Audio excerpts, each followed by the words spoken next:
Tribunnews, kita beralih ke berita dari Kabupaten Maluku Tengah. Kurangi volume sampah di TPA, DLH Maluku Tengah dorong masyarakat maksimalkan bank sampah. Sebagai upaya mengurangi volume sampah di tempat pembuangan akhir TPA, pemerintah Kabupaten Maluku Tengah melalui Dinas Lingkungan Hidup setempat mendorong kesadaran masyarakat akan pentingnya kebersihan dan pengolahan sampah.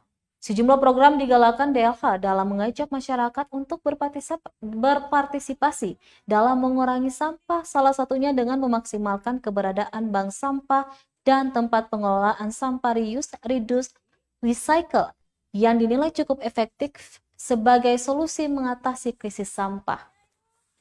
Demikian disampaikan Kepala DLH Maluku Tengah, Teddy Salampesi, melalui Kepala Bidang Limbah Bahan Berbahaya dan Beracun LB3 dan peningkatan kapasitas lingkungan DLH Maluku Tengah, Grisye Halatu, kepada tribunambon.com di ruang kerjanya Jumat 30 Juli 2021.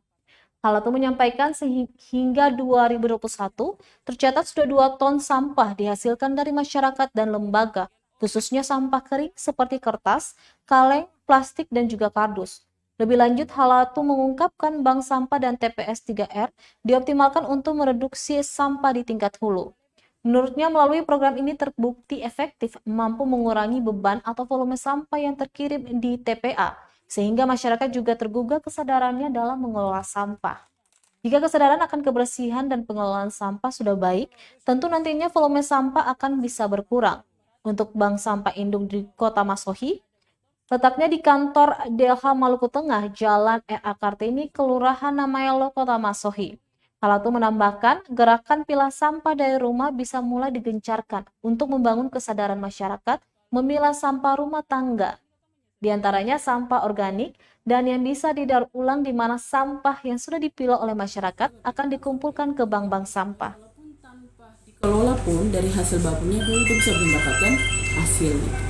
Jadi memang ketua ada beberapa sekolah yang ketua ambil, karena dong punya bank sekolah so ada SD 2, SD 9 yang jalan ada laporan ke ketua dong punya sampahnya so ada ya ketua cuma angkat gitu lah untuk kas masuk di bank sampah itu. Tapi yang tertutup untuk umum juga. Umum juga di sini kemarin ada yang timbang, misalnya ada yang dong pilah lalu dong datang timbang, dibayarnya sesuai dengan dia punya harga. Cuman kalau di bank sampah induk ketua punya kriterianya kalau hasil pilihannya atau hasil jualnya itu yang datang tampung dia belum sampai 100.000, berarti kita bisa ambil uang. Jadi 100.000 ke atas. Itu bisa dibayarkan langsung. 1.000 ya, 1.000. Ini kan kalau don datang bawa kan biasanya kan satu itu belum patah-patah. 1.000 1 kilo. Ini yang 1.000 1 kilo. Iya.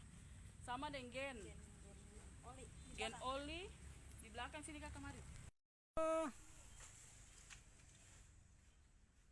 Terima kasih sudah nonton. Jangan lupa like, subscribe, dan share ya.